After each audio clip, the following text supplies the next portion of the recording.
Bhajahure mana Shri Nanda Nandana Abhaya Charanara Bindare.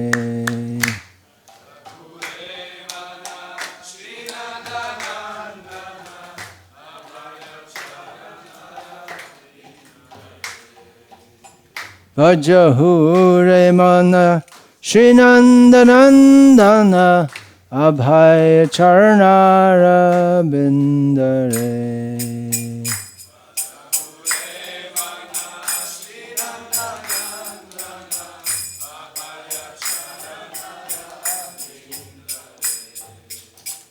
Durlabhamanava janama shat sange taraha e bhava shindhure.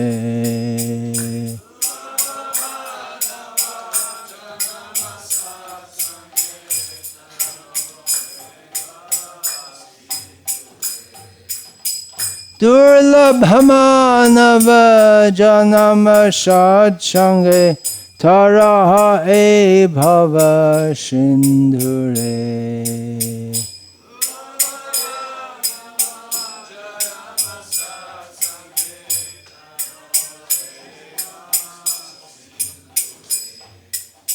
Shita atapa vata varishana edin jamini jagire.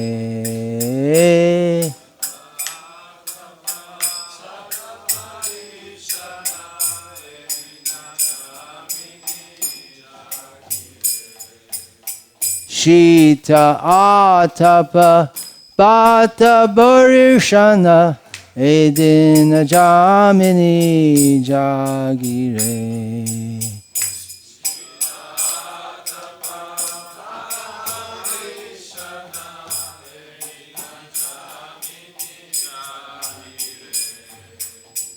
Bifale she binu kriparna durajana Chapala shukha labha lagire.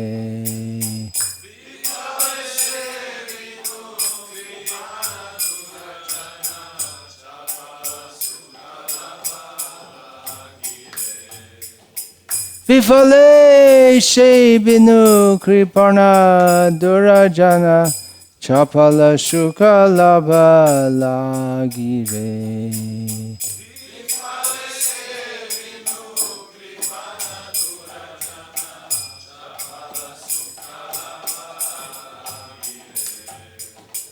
Edhana jovana putra parijana ite kyache paratitire.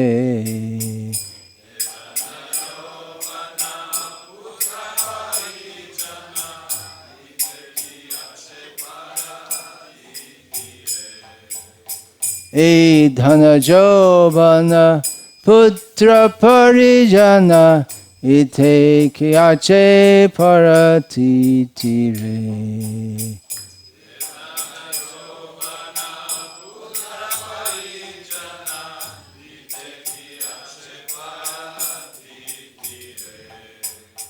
Kamala dala jala jivana thala mala bhajahu hari pada nitire.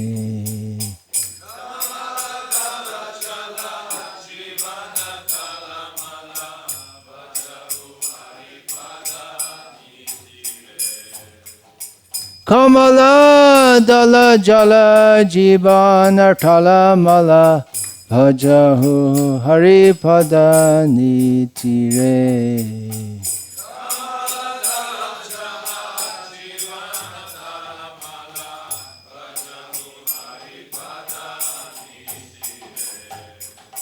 Shravarna kirtana smarana bandhana pada shevana dasyare.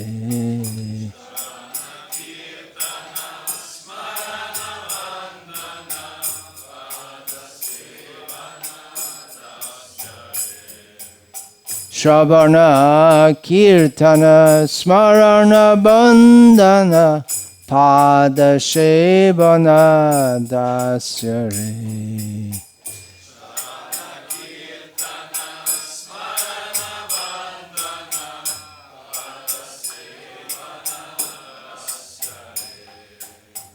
Pujana Sakhijana Atmanivedana Govinda Dashabhilashare.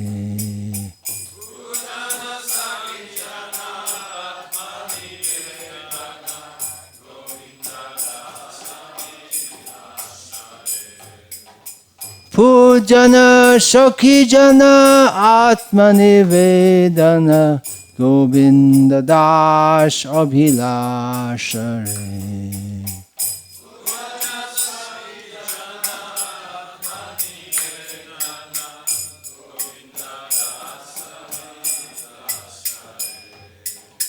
Bhajahure mana Srinanda Nandana Abhay Charnara Bindare.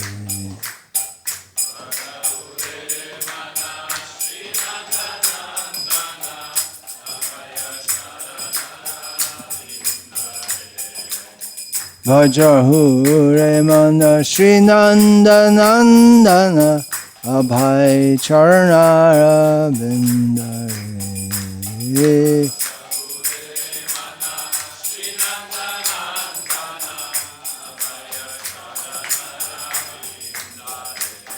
Hare Krishna, Hare Krishna, Krishna Krishna, Hare Hare, Hare Rama, Hare Rama, Rama Rama, Hare Hare.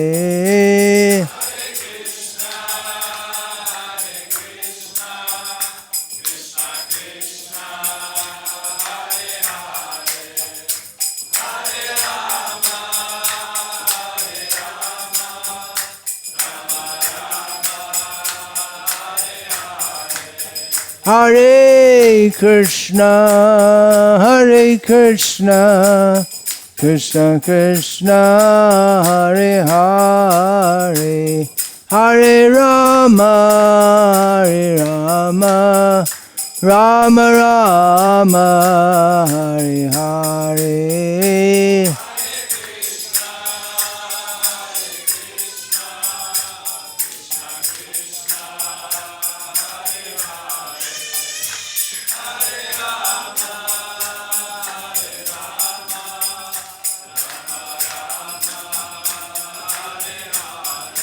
Hare Krishna, Hare Krishna, Krishna Krishna, Hare Hare, Hare Rama, Hare Rama, Rama Rama, Hare Hare.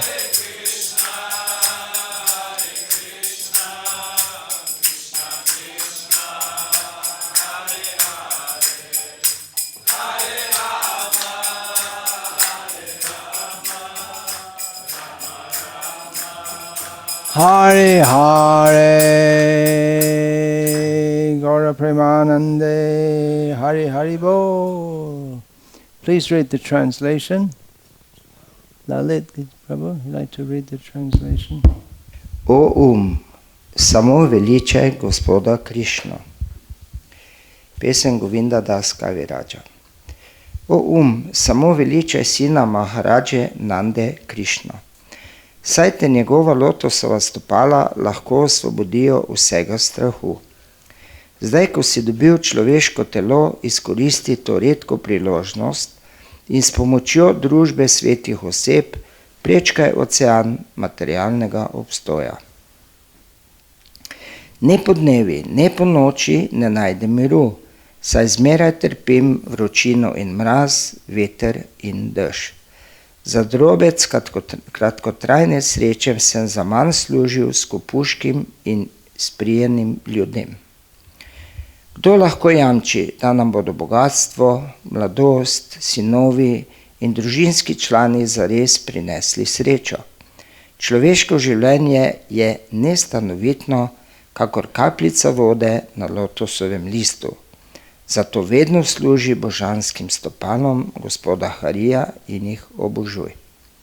Govinda Dasa si želi, da bi se lahko popolnoma posvetil 9 metodam Bhakti joge, ki so poslušanje gospodu Hariju, opevanju njegove slave, neprenehno razmišljanje o njem, posvečanje molitev gospodu, služenje gospodovim lotosovim stopalom, služenju gospodu kot služabnik, čaščenje gospoda s cvetjem, kadilom in drugimi predmeti, služenju gospodu kot prijatelj, popolna izročitev gospodu.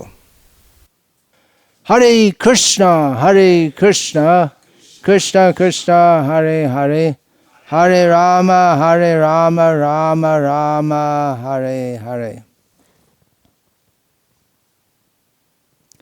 Hare Krishna. I'm looking at Ananta Prabhu and Lalit Govinda Prabhu with appreciation for their being here for as long as most of you can remember. Some of you came before them, but most of you didn't. And they've been steadily serving here. And serving, that's the word. They've been serving here. Selflessly serving. The leaders, they set the tenor for the whole institution or organization or any particular temple. So I'm just expressing appreciation for their steady service. You don't realize how good their service is because you're used to it. You tend to take it for granted. But it's a great credit that they have. Of course, all of you together, it's a group effort. It's a Sankirtan movement. It's not one person or two people. It's many. Bahubhya militva yat kirtanam iti sankirtanam. Sankirtan means when many come together to chant the holy names. But especially we have to give credit to them. This morning I was talking about leaders, how Krishna is the protector of the protectors. And although Ishvara Bhav is mentioned in Bhagavad Gita as a demoniac quality, thinking I am in charge, I am the boss, I am God, but it's also mentioned as a quality of a desirable quality of a kshatriya or leader, someone who takes charge and takes responsibility on behalf of the Supreme Personality of Godhead. Special congratulations for distributing more books than ever before on Padayatra, and double it. Srila Prabhupada's order to double it. It's quite an order, isn't it? Because there's the famous story of the chessboard, that one man, he asked for a boon from the king. On the first square of the chessboard, I'll have 1 grain of wheat. On the next, 2. On the next, no, actually it's geometrically. So it start with 2. 2 times 4 is 4. 4 times 4 equals 16. 16 times 16 equals 170. 256, you're right. 256 times 256 equals, and get out the calculators because our brains already got lost. So the king thought, you're just asking for a few grains, but by the time you get to the 64th square, 64th square, the number of grains is more than's probably ever been produced in the history of the world, all put together. So double it. If you have to double it every time. No, we're talking about that's geometric progression, but even to double it, it's quite a challenge. Anyway, that's the challenge that Srila Prabhupada gave us. This morning, I spoke on Sri Vishnu Sahasranam, the name Pavan, purifier, and I mentioned in the course of that talk about impure things, because purification means to be purified from impure things, and I mentioned among things that are considered constitutionally impure, blood, and I was told that there was a question. I didn't take any questions, but one Mataji devotee had asked, or had in mind the question, why is blood impure? What is the answer to that? Which Vedic literature describes why blood is impure? There probably is something, but it wouldn't be commonly circulated. Why is blood impure? Because some things should be self-evident.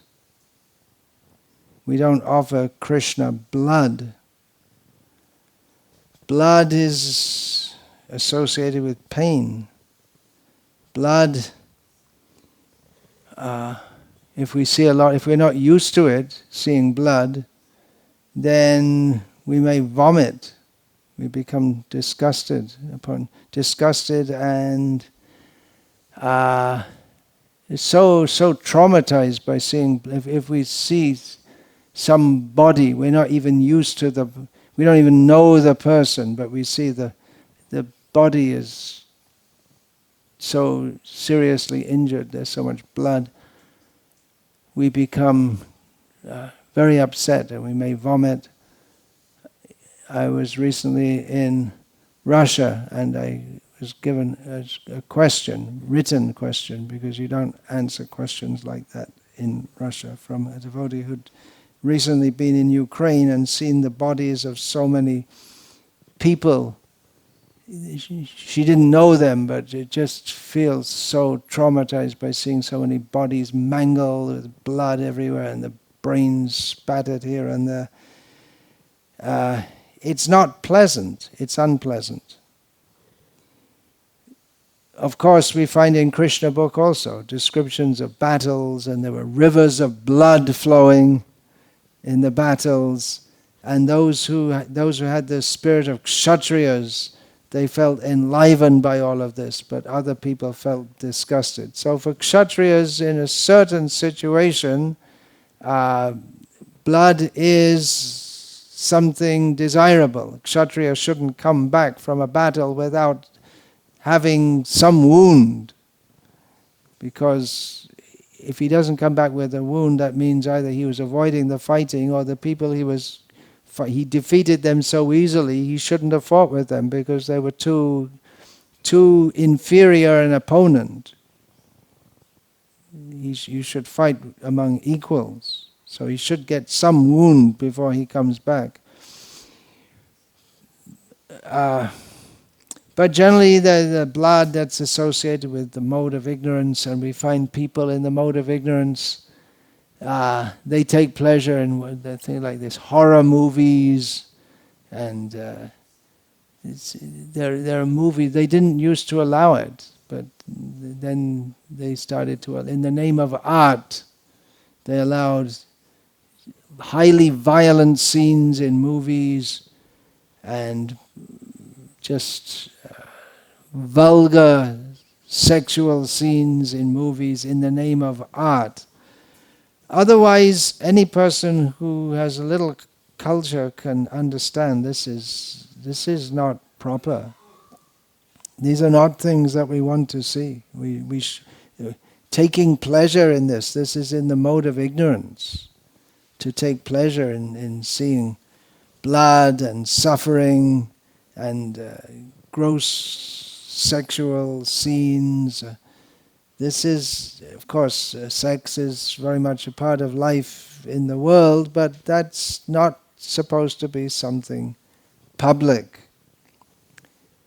Just now I came from England. We are in one city. It's called a city. It's a small town in the southeast of England called Canterbury, and we were doing Harinam in the city, and among the people walking in the streets was a man his torso was bare, he was just wearing some jeans and maybe some kind of shoes, and shaved head, not a Krishna devotee or a Buddhist, with what I presumed, and presumably everyone else presumed, to be some kind of makeup, but it looked like he had a head injury with bleeding coming down his face, and it had dried up like that, which looks horrible, but he took pleasure in looking horrible. And that was very much part of the what was that, the punk era. I believe that started in the 1980s. I don't know. I was out of these uncivilized parts of the world by that time. So they what is that? They'd put razor blades in their face and all kinds of things. Just taking pleasure in pain. Even some of the names of some of the groups or something, the punk music groups, I can't remember now, but just taking pleasure in pain, inflicting pain on themselves. So this it's very low class. We have in religious practice also, that may be there. There's Tantra in Indian practice. There's Tantra where there is Mangsa, Matsya, Mahila. There are the Panchama, the five things that they. Madira is one of them. So meat, fish, woman. What was the fourth one I said? Madira means wine, and another one is mudra, which just means some gestures.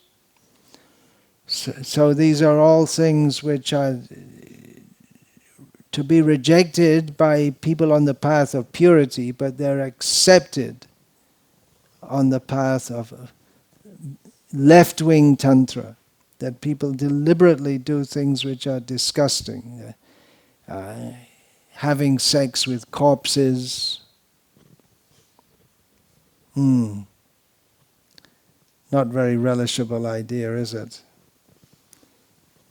The idea is to attract ghosts. No, it didn't. The sundown didn't come yet. Otherwise, we shouldn't talk about this. To attract them, to invoke their presence. So people who take pleasure in blood, they are on the ghostly platform. And even to ask the question, why is blood impure, suggests someone has no basic understanding. They haven't come off the platform of tamo guna. Otherwise, blood is disgusting. There was one shock tactic for making people into vegetarians, so I'm told, is to get them to watch a documentary film. I haven't watched it. I'm already a vegetarian, and by Srila Prabhupada's mercy, Krishnatarian, Prasadatarian. A movie of slaughter. It's called Meet Your Meat. That's M-E-E-T, your M-E-A-T. Those of you who know English can understand, but Meet Your Meat. And they show the slaughterhouse and how the animals are screaming and there's so much blood and suffering, and often people seeing that, they decide no more, because when you get your nice looking, it may look nice to some people, packet of meat from the store. Do you have Tesco here in Slovenia? Don't have it. Spa? You have Spa. So you get packets of meat from Spa, is it? You see it in there? Do you go to Walmart maybe? Anyway, in the supermarkets, you get in a plastic packet meat, packaged, very convenient. So you just take it home and it looks very nice, but it's not very nice because it's the result of inflicting severe pain. Blood. So blood is impure. It shouldn't require a lot of explanation. We don't offer Krishna blood. There's no question of offering Krishna blood. We don't go on the altar with that's one principle actually. It's actually stated in our Vaishnava Shastra also that if the body is wounded and bleeding, if there are open wounds, you don't go on the altar. You can't participate directly in a yajna or sankirtan yajna. You can, but even then we don't want to see people blood coming out of their head, and that's also why during the menstrual period that is forbidden for. Well, that's part of the reason why women are forbidden from activities which require ritual purity. So that was one question. The kind of questions that come up. Question everything. Have you seen this? Some people say, question everything. I mean, don't believe anything. But then you say, why should you question everything? Why should you question everything? Why? Who are you to tell? Who are you to tell me to question everything? Why should you question everything? Some things we accept as axiomatic. Even science, they talk so much about, they say this is logical, religion is just belief, but science, what we call the scientific method, also rests on assumptions which are accepted axiomatically.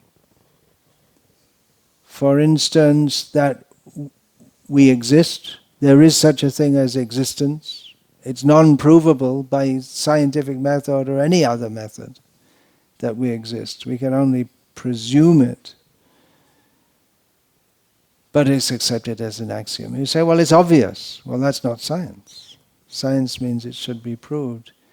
It's presumed, that's the first assumption. Then another presumption is that we can know the nature of this world.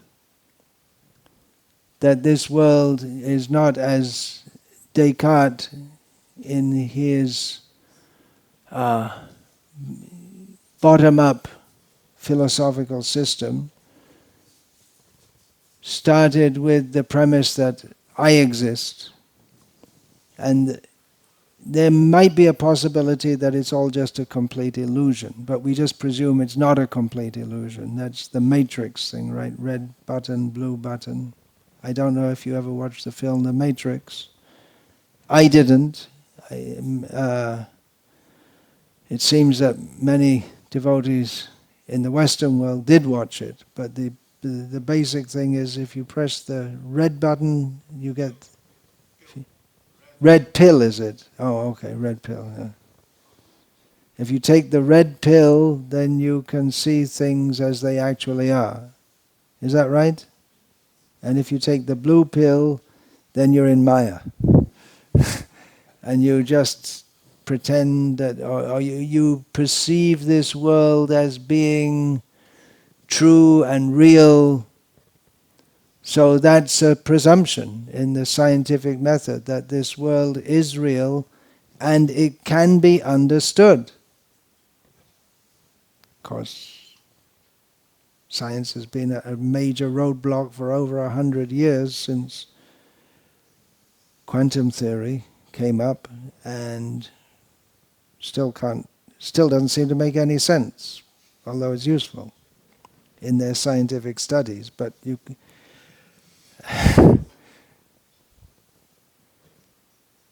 and yeah, that's, we can know by science. It's an assumption, but the limits of science have been reached, and then we just have to come to speculations about multi-dimensions, multiverses, to try to explain things which we can't explain by a purely materialistic method. Materialistic, the word is usually used in the sense of people who are very interested in money and prestige, but in the philosophical sense, materialism means that we presume that there is matter and nothing else. There's no spiritual or metaphysical or transcendental dimension, which is, to avoid the confusion, the term materialism in science is now usually called physicalism. We don't believe in any but it's a belief. It's not provable. And it is an inherent flaw in the scientific method, because you can't. The whole idea is to prove everything by what in the Vedic epistemological process is called pratyaksha and anuman, observation and inference. Actually, by inference, we can accept the existence of transcendence. It's right there in the beginning of Bhagavad Gita. Dehinosmin yatha dehe kaumarang yovanang jara tata dehantara praptihi. It's not directly stated as a proof of the soul. It's just stated as a fact, which Arjuna is supposed to accept, and Arjuna does accept. But Srila Prabhupada used it as a method for demonstrating the existence of the soul, because we see that a child changes to a youth changes to an old man, and an old man dies. What changes? The body changes, the mind changes. What stays the same? How is it that a 40-year-old human can look back and remember when they were 7 years old and think, I am the same person, when so much has changed? You can say that the basic vehicle has changed, stayed the same. There's a continuum for the vehicle. But the body of a 6-year-old child and the body of a 60-year-old adult, although the vehicle, it's remained as one vehicle, but it's changed, it's grown. By the age of 60, wear and tear have set in, so wrinkles have come, unless one takes tremendous effort to keep out the wrinkles. You might be able to keep them out to some extent by putting creams and taking treatments and having, what's that called? Skin uplifts. What is that called?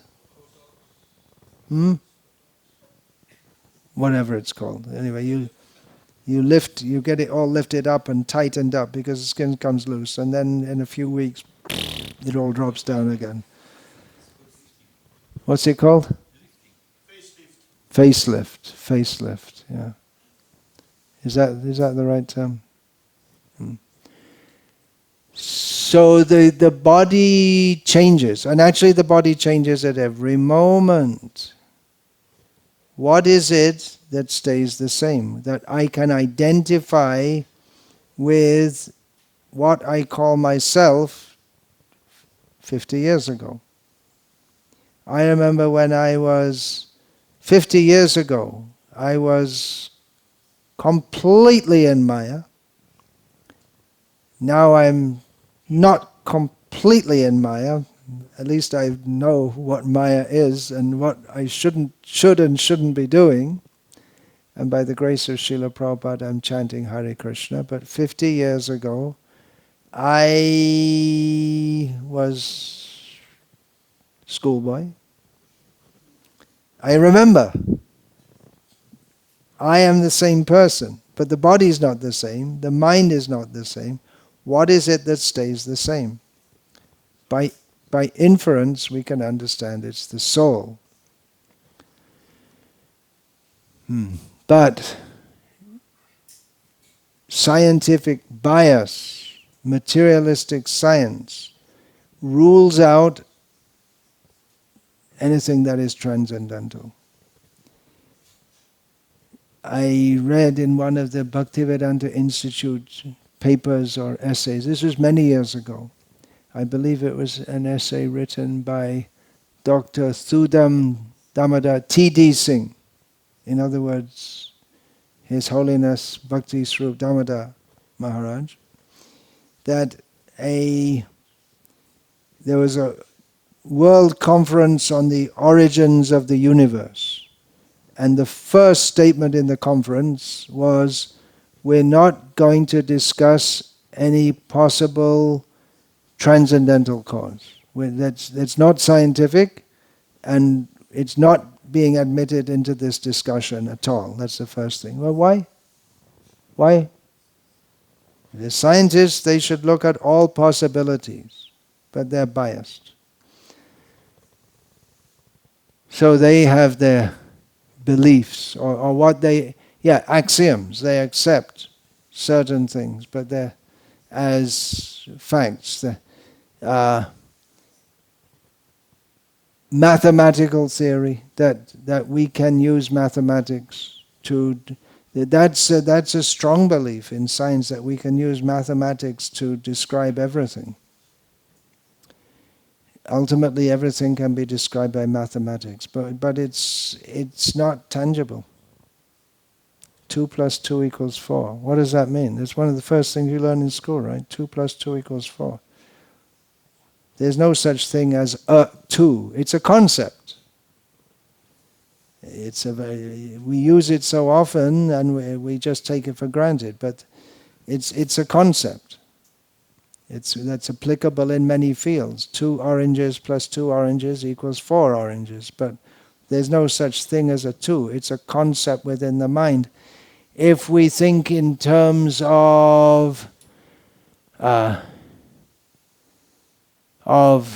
atoms and molecules and waves, then there is no such thing as an orange anyway, because it's just a continuum. From one perspective, the universe is just one. It's all one. It's a continuum of energies.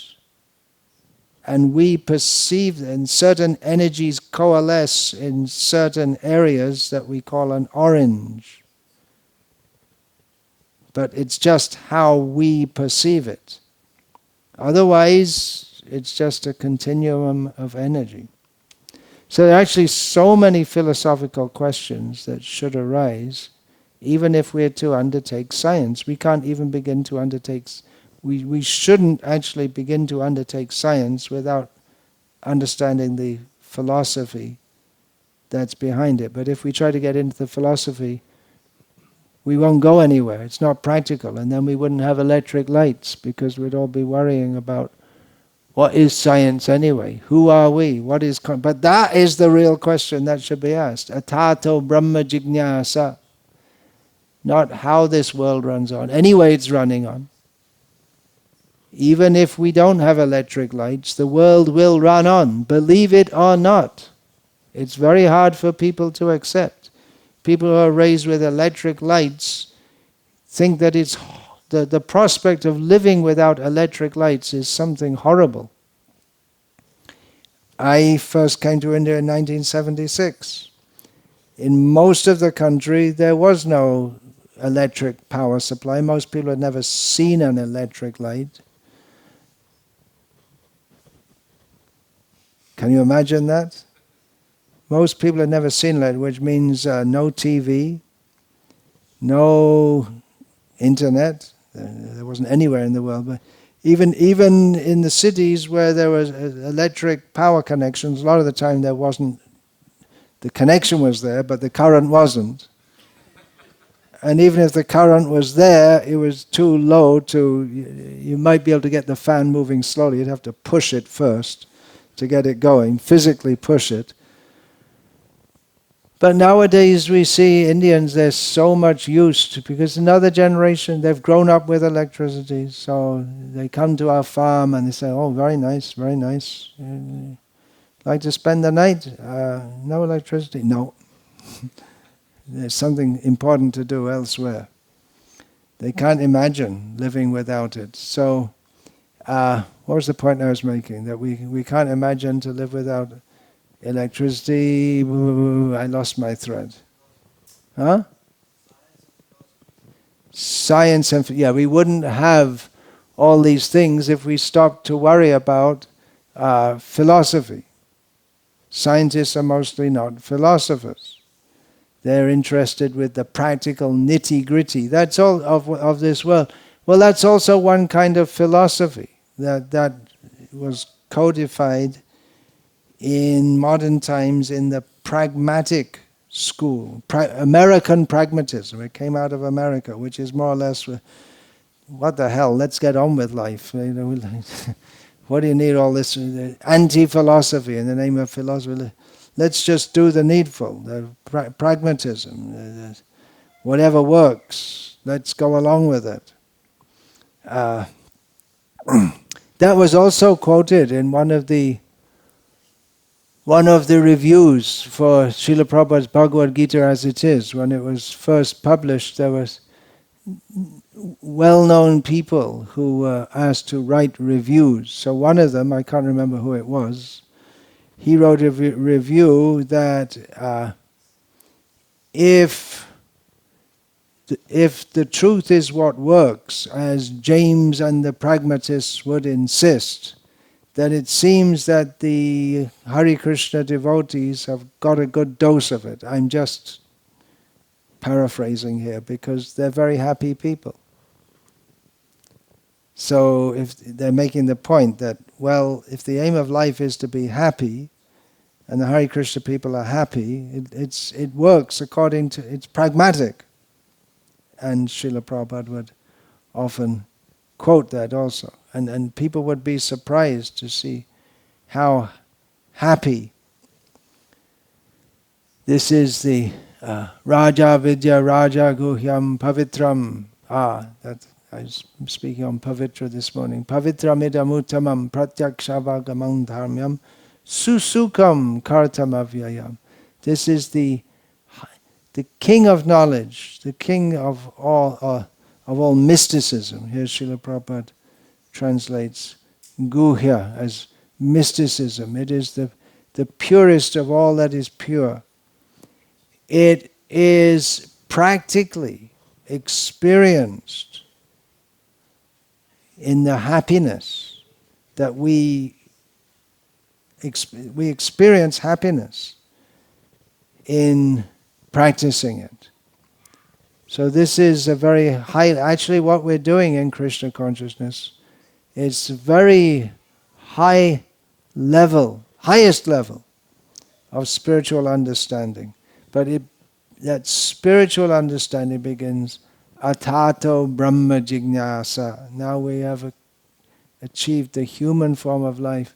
We should inquire into the nature of reality beyond ahara nidra bhaya maitunam cha. Eating, sleeping, mating and defending samanya metat pashubhya narayanam. Humans and animals eat, sleep, mate and defend. So what is the difference between a human and an animal? Dharmo hitesham adhiko vishesham dharmena hina pashubhya narayanam. The possibility to, or the actual practice of dharma is what distinguishes a human from an animal. Therefore, without dharma, a human is just an animal. Sometimes this verse is rendered, instead of the word dharma, jnana. The word jnana is given. That knowledge is the difference between that of a human and an animal. That a human has knowledge or the possibility to develop knowledge. And generally knowledge in the Vedic Shastra, certainly, generally it's employed in the sense not of 2 + 2 = 4, or the tallest building in the world is, which one? You don't know? It's always, it changes every few years because someone always tries to make one building taller than another. Is it? We were just in Dubai. It's in Dubai. Is it? What's it called? Burj Khalifa. Okay, that's the tallest. We just saw the tallest building in the world. Horrible! Didn't look that impressive. It's difficult to get impressed when you're chanting Hare Krishna. Anything material doesn't seem very impressive.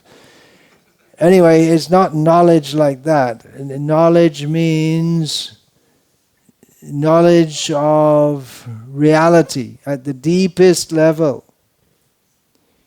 Who we are. What is our actual benefit in life? What do we really need to know? Atato Brahma Jignasa. Inquiring into the nature of reality, the transcendence. The Brahma means Brihatvamiti Brahma, that which is the greatest. What is the greatest? So this is actual knowledge. Srila Prabhupada often used to quote Sanatana Goswami approaching Chaitanya Mahaprabhu, saying, what is that? Loka Bebahare Amai Kahe Pandit. That people in general call me a Pandit. And I also think I'm very learned. But Ke ami ke ne amai jare tapa troy eha nahi jani ke mone hito hoy. Who am I? I'm such a big pundit. I'm supposed to be I know so many worldly things, but I don't know who I am. I don't know why I'm suffering, the three prongs of material existence. I don't know what's for my actual benefit. People don't think like this. It's amazing, actually, that people go through their life and they don't think, why am I suffering? Why do I have to die? What happens after death? And even if we start to discuss these things, people often protest. They don't want to hear it, which suggests that deep inside they know there's a lot more to life. There are real questions that they should be asking, but they're blue pill. They've taken the blue pill and they don't want the red pill. Atato Brahma Jignasa. Now, the subject matter to be discussed is the ultimate supreme reality. It's the beginning of the Brahma Sutras, which begins Atato Brahma Jignasa. We have the Dharma Sutras of Jaimini, who's concerned with action in this world for the sake of piety and enjoying this world. Atato Dharma Jignasa. We have the Yoga Sutras. Ata Yoga Anushashanam. Now we shall discuss about yoga, Patanjali's yoga, and Badarayana's Brahma Sutras. Now when we're finished with the Dharma Sutras and the Yoga Sutras and the Kama Sutras and everything else, then we come to Brahma Sutra. Yato va imani bhutani jayante. Yat prayatyabi yat prayatyabi vishanti. Yato va imani bhutani jayante yat prayatyabi vishanti. Tad vijigyasva, tad brahma. This Atato Brahma Jignasa is a condensation of the Taittiriya Upanishad. Yato va imani bhutani jayante yat prayatyapi sangvishanti. That from which everything emanates, that in which everything exists, that in which everything enters.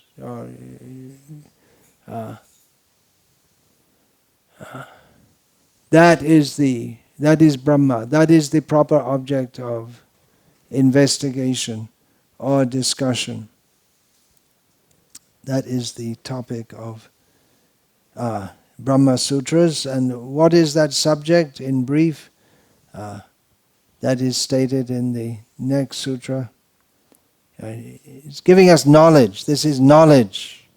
When we talk about knowledge, we're not talking about pots and pans and technology. We're not even talking about Ayurveda. We're not talking about astrology. We're not talking about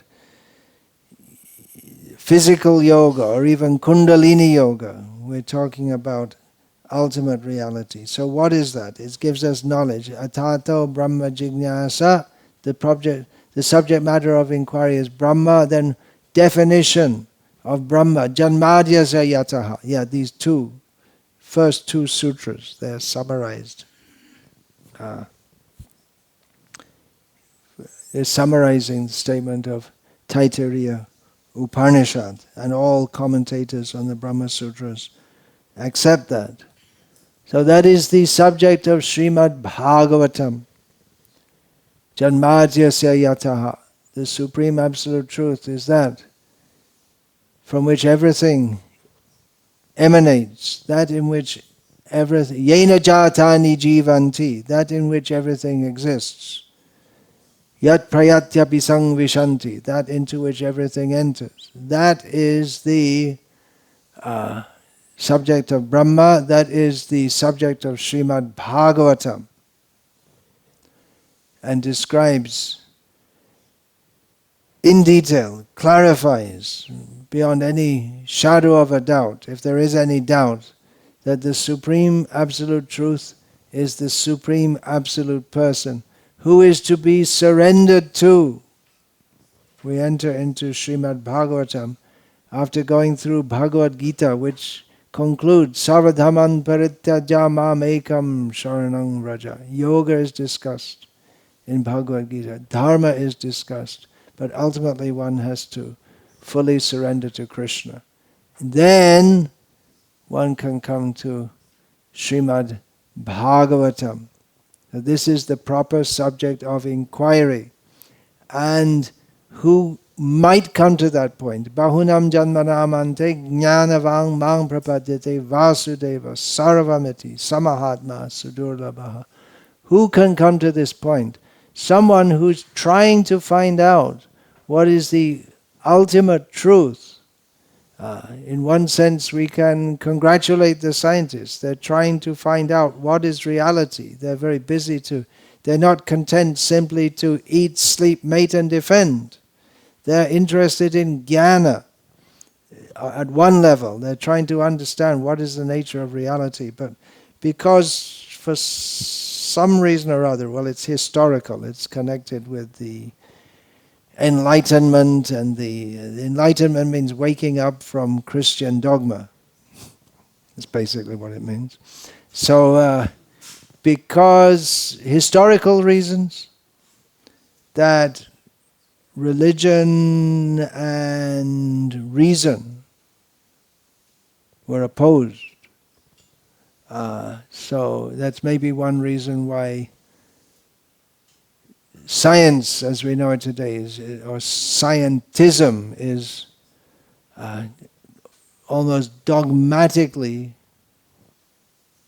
and not just atheistic, but anti-theistic. But there's no reason why that should be. If one is actually a scientist, then he should inquire into the ultimate nature of reality, which is given here. It is the Supreme Personality of Godhead. That knowledge is given, but that won't be accepted by the scientists because they want to discover everything for themselves. But bahunam janmana amante, someone who's trying to understand reality, and that specifically means from the Vedic process, who's trying to do that, after many lives may say, oh, it's Vasudeva. and surrender to him. But such a Mahatma is very rare. Someone who goes through this process of trying to understand, which in itself is it's a highly elevated level. To try to understand the ultimate truth. It's very elevated, and someone who goes through that after many lifetimes may eventually accept, yes, it's Vasudeva, it's Krishna, and surrender to him. But such a great soul is very rare. And here you all are chanting Hare Krishna. It's a very high level. We don't realize it's been made so easy for us that we don't realize what a high level it is. And how fortunate we are to have this opportunity after so many lifetimes. How many lifetimes have we passed in this material world? How many atoms are there in the universe? Is it possible to count? It's not possible to count. In the Bhagavatam, Lord Brahma says, even if we could count all the atoms in the universe, we still couldn't count all the qualities of Krishna. We can also apply that. Even if we could count all the atoms in the universe, the number of births we have taken is more. That's inconceivable, isn't it? Therefore we say, anadi. It's just, we can't, it's just going on and on. Here we are, we're chanting Hare Krishna. And anayashe bhavakoi, Krishna sevan, ek Krishna name pai etodon. Just simply by chanting Hare Krishna even once, we can be freed from the bondage of material existence, attain service at the lotus feet of Krishna. Even once chanting. And we have the opportunity to do so. We don't realize how fortunate we are to do this. But that doesn't mean that we shouldn't try to, we definitely need to try to understand and internalize this.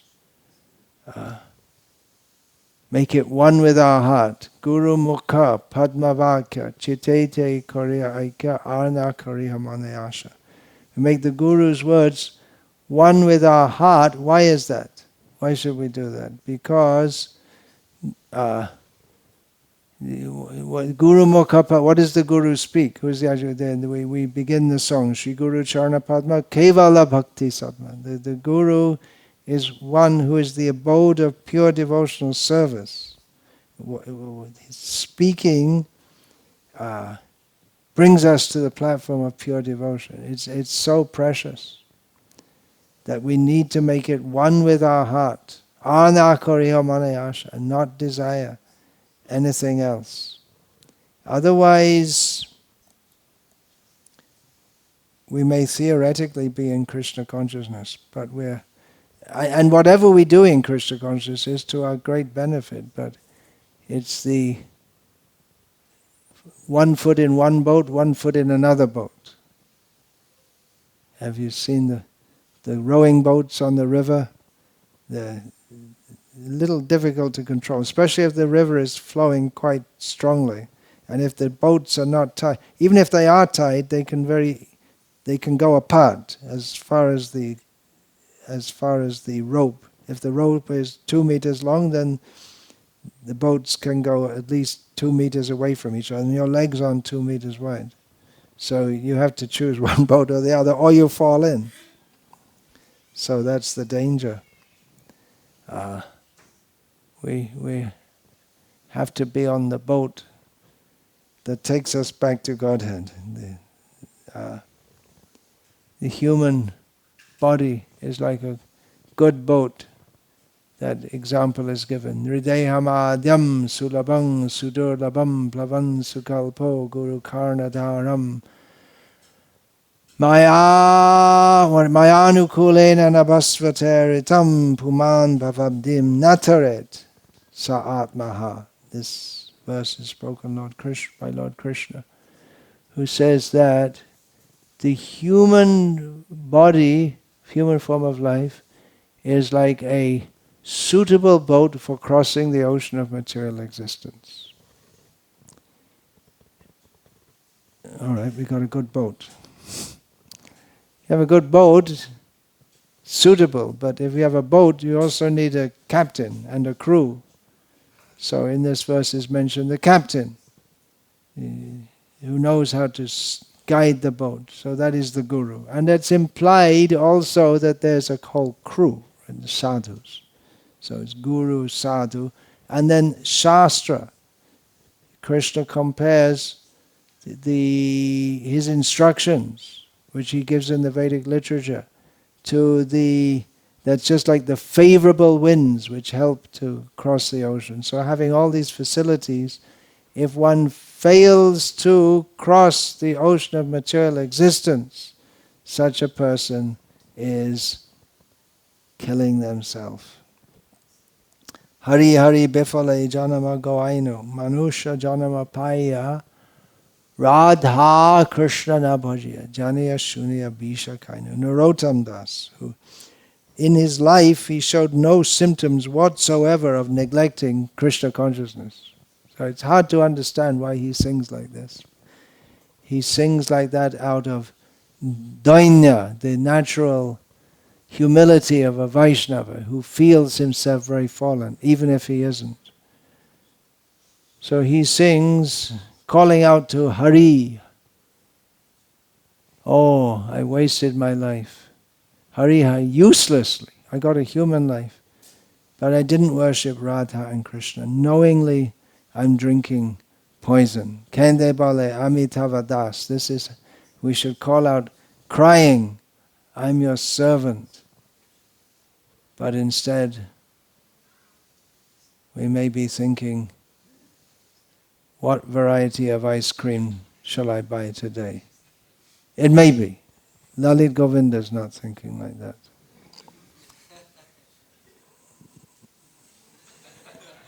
He's thinking what nice items we can offer for Panchatattva and serve to the devotees. It's a matter of changing of consciousness, shift of consciousness. I myself, in my early days when they allowed me to join this movement,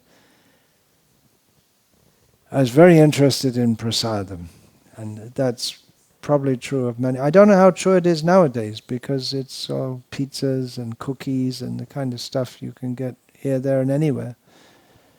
But it was strictly all Indian style in those days, even though I joined in England. And the kind of food that we hear Mother Yashoda feeds to Krishna, Shukta, Shakadi. Well, we didn't have Shukta, or Shak for that matter. No, but Bhaji, Nalita. Anyway, what we call Indian items like that. Very delicious. And the secret ingredient is Krishna's mercy, Krishna's saliva makes it extraordinarily attractive. So I was hooked. There used to be a magazine published from New Vrindavan starting from the 1970s called Brijbasi Spirit, and there was a regular article called Confessions of a Prasadam Addict. Because in New Vrindavan they would serve very austere prasad. Actually we used to hear that was Prabhupada's prescription. 6 days a week, very simple prasad. Chapati, rice, dal, sabji. One sabji. Every day. But even then, if it's cooked nicely, it's very attractive. So, and then once a week, a full-scale knock-you-down feast. Literally knock you down. You take the prasad, and then if the temple commander doesn't catch you to clean the floor, you're out. We used to call it a board meeting. You see, you're lying on the boards. So I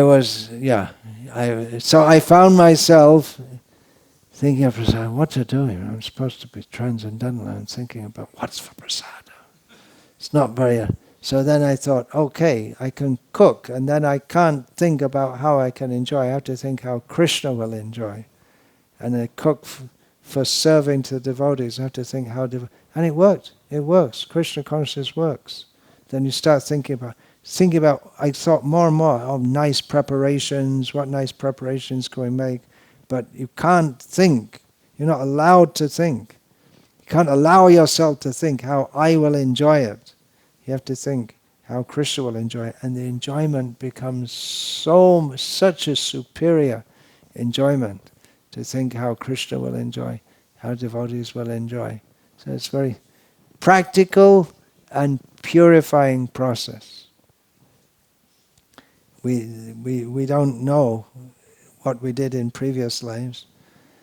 Srila Prabhupada said, I have made your good fortune. Generally after many, many lifetimes, one can engage in Krishna consciousness. But Srila Prabhupada said, I have made your good fortune, because where was our piety? At least I didn't notice any in this lifetime. I mean, my mother used to drag me to church, but I didn't like going, and as soon as I got old enough to have the courage to say I'm not going, I just didn't go, that's all.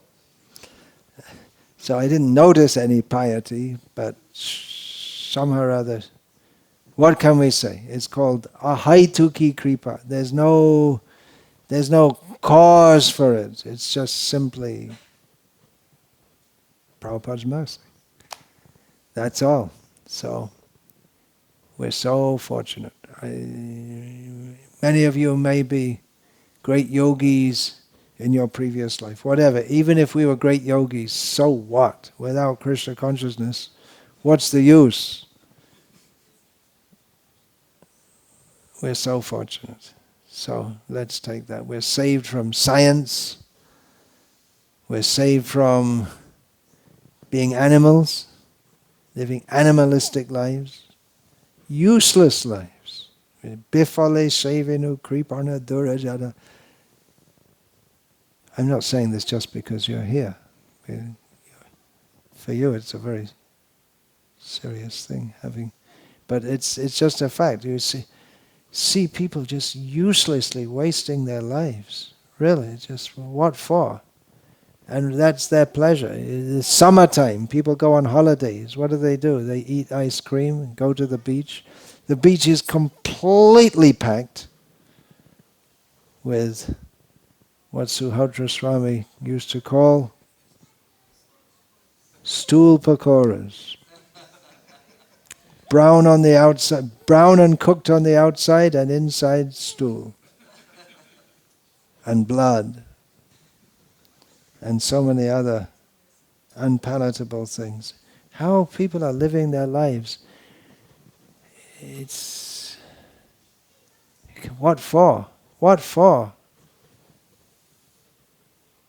Very unfortunate how people, they don't even think how there's something beyond this. I haven't spoken at all in this talk about what is beyond this, that you can see. There's chanting and dancing with Chaitanya Mahaprabhu and his pastimes. His tears coming from his eyes, like from a syringe. So much tear. Love of God. Love your baby. That comes from Mother Yashoda, from Kaushalya. Their love for their child. That's Krishna's love. Krishna's playing his flute. What is Krishna doing? He's playing his flute. You've all heard people playing flutes. What does Krishna's flute sound like? You're waiting to hear that sound by which Lord Brahma almost falls off his seat at the top of the universe. Ananta Dev. Ananta starts rocking here and there, and all the universes shake. The gopis, their clothes become loose and their hair becomes loose.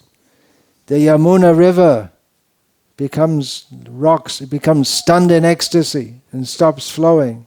And meanwhile the rocks, which are solid, start to melt. So everything loses its original nature and becomes very strange. It's not scientific. There's no science to prove that by playing a flute you can make rivers turn into rock. No, there's no science. That is a world to be experienced, a world to be desired. We can feel, experience. Someone asked me a question in Russia. I was taking questions and answers, written question. Are you truly happy? I said, no, I'm not truly happy. I'm a long, long way, but the 0.000000001% of the actual happiness, of spiritual happiness that I'm experiencing is worth all the... Because material life means just zero. There's no one ever comes. You never come to the one. Just all zero. There's nothing there. One big zero. But even a little tiny drop of Krishna consciousness, it's enough to convince us that it's worth going for. It's a long, long way to be completely pure. It's a long way to be fully Krishna conscious. Of course, by the mercy of Krishna, that which is not attainable by ourselves, He can pour it on us, but He's not obliged to. He's not obliged to. But we have the faith, we have the confidence that if we simply try to serve Krishna, Krishna will help us. And even if it takes many, many lifetimes, what else is there to do? Mukunda Datta, an associate of Chaitanya Mahaprabhu, was banished from Chaitanya Mahaprabhu's company. Chaitanya Mahaprabhu has so much love for all his devotees, but he banished Mukunda because he had so much distaste for Mayavad. He hated Mayavad so much that when he heard Mukunda Datta had been associated with Mayavad, get out! Get out! Out! Out! I'll never see you again. So Mukunda was not happy, not at all happy. He couldn't even come to beg, he couldn't even come close to beg forgiveness from Chaitanya Mahaprabhu. So through his devotee, what do? Then you go to the devotees and just ask, is there any possibility at any time I can come to Chaitanya Mahaprabhu? Said, only after millions of lifetimes. The news came back to Mukunda, he started dancing in ecstasy. Oh, after millions of lifetimes I can get back to Chaitanya Mahaprabhu. And then when Chaitanya Mahaprabhu was called, he said, okay, all right, come back.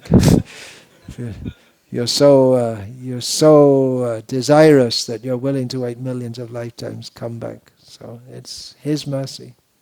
He can call us, He cannot call us causeless mercy. But we shouldn't rely on causeless mercy. We shouldn't just think that, okay, I'll sit here and causeless mercy.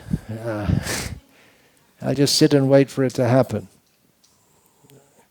There's something we can do to attract the Lord's mercy.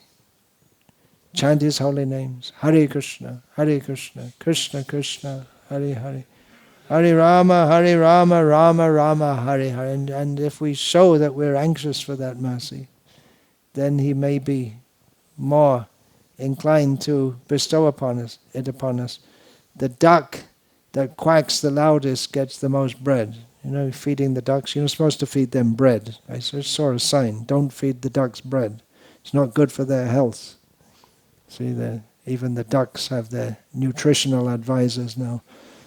Don't feed, but anyway, people feed the ducks with whatever they feed them. Now you have to go and, I guess some shopkeeper is selling duck food or whatever it is. Anyway, you're feeding the ducks and they come around, quack, quack. And the duck that quacks, the duck that quacks the loud, they bother you the most, they get the most duck food. So in the same way, we should Krishna, Krishna, Krishna, Krishna, Krishna.